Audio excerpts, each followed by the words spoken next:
Hey Fruit Faces, it's Klaireeberry. I'm here to talk with you guys today about how I lost 30 pounds.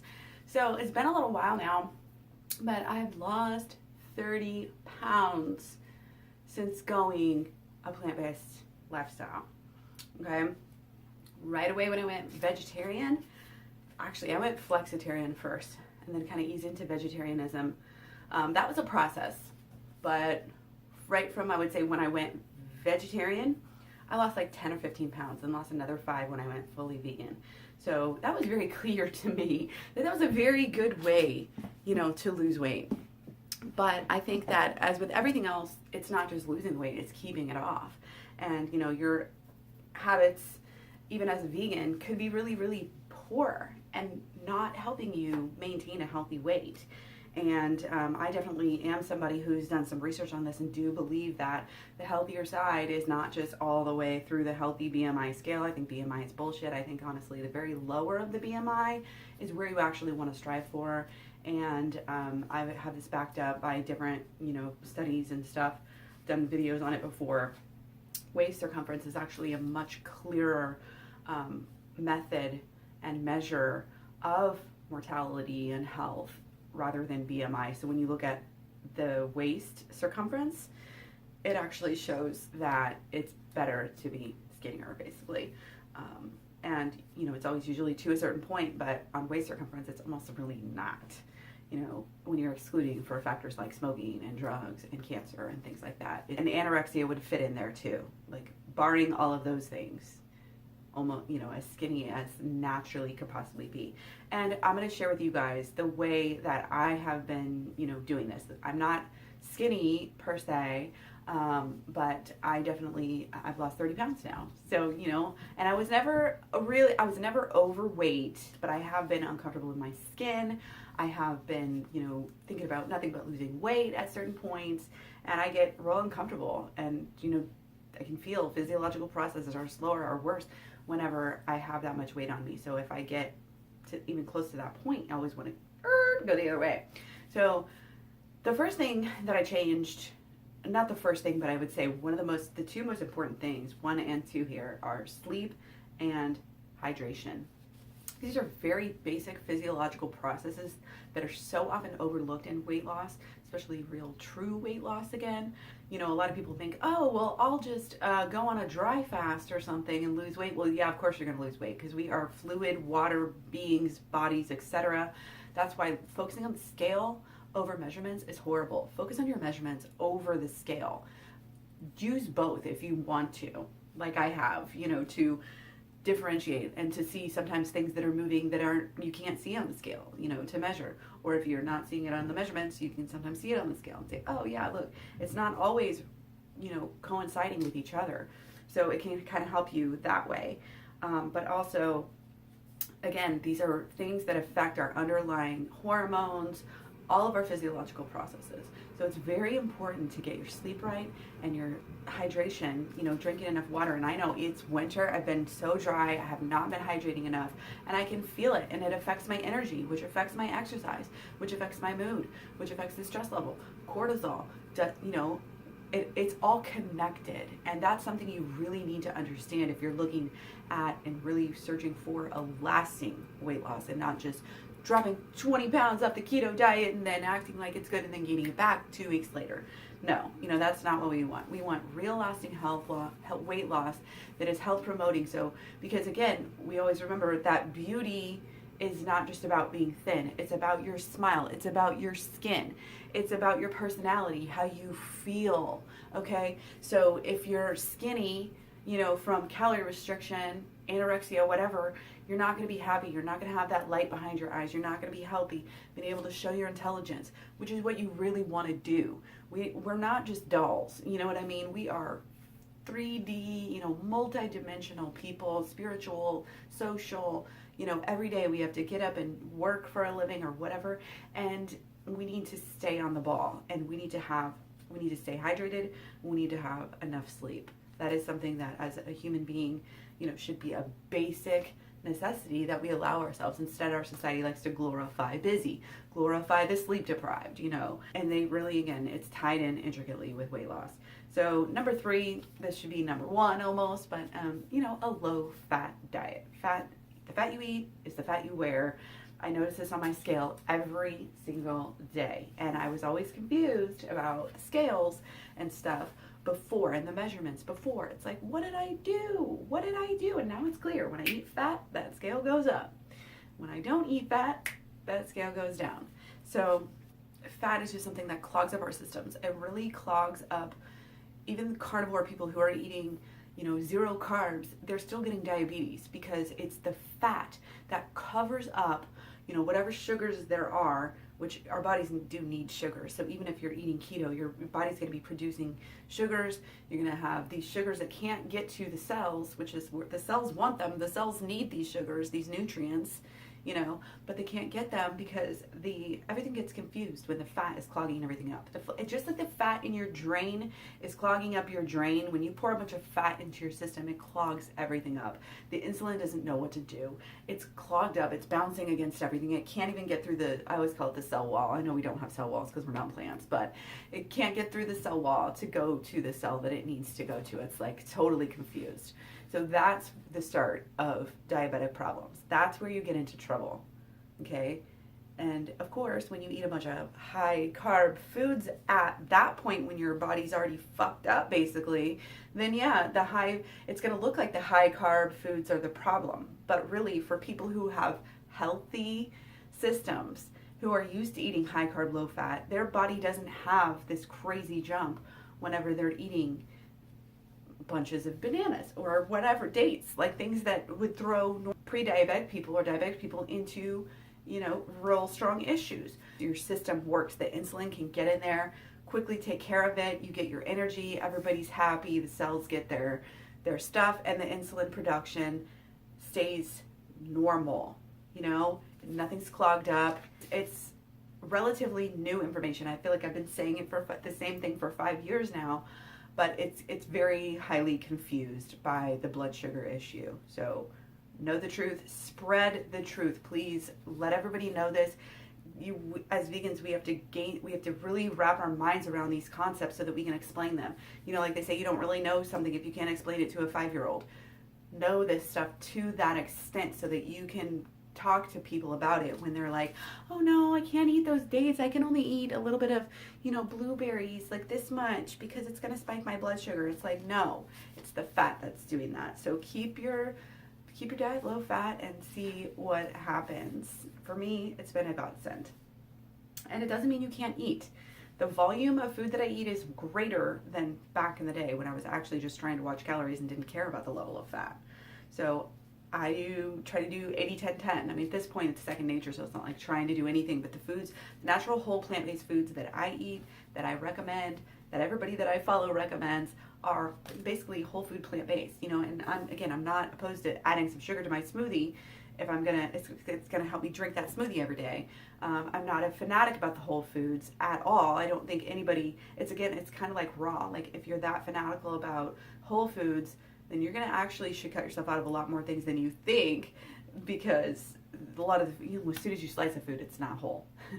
So, and it just bugs me. Does it not bug the hell out of you when people talk about meat as a whole food? It's not a fucking whole food at all. Whole thing would be the animal. That's the whole thing. You're going to eat everything from the head to the tail, like most carnivores do.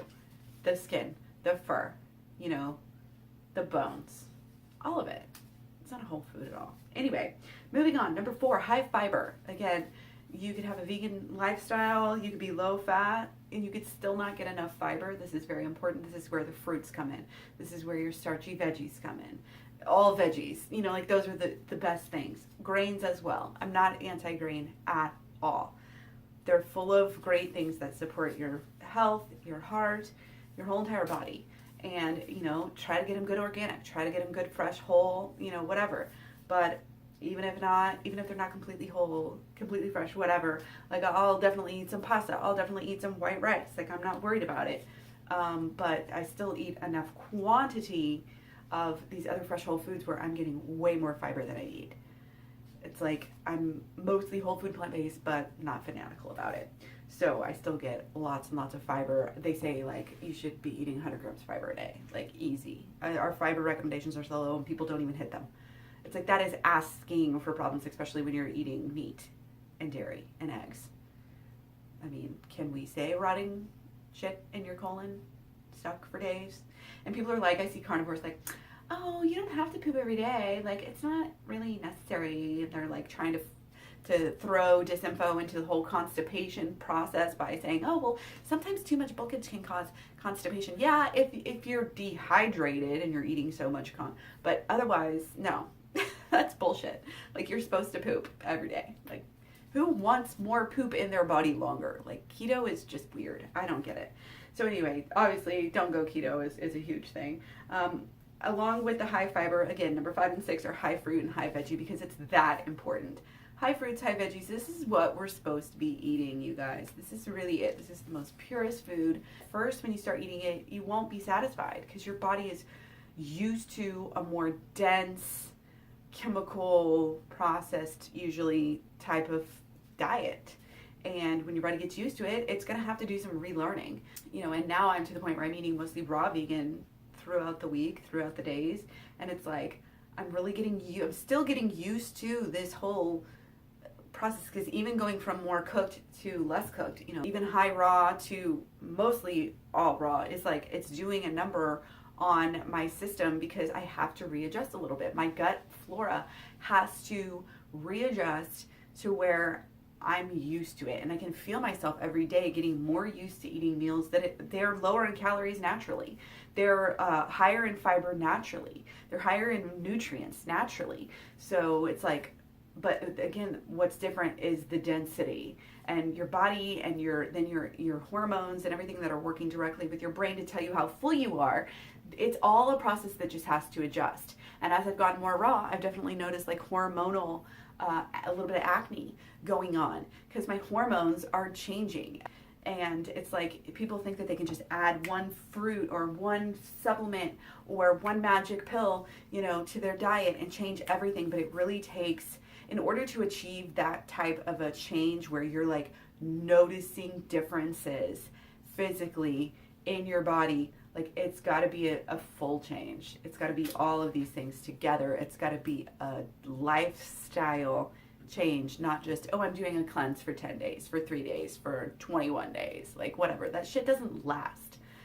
Go for the real deal. So I lowered my coffee as well.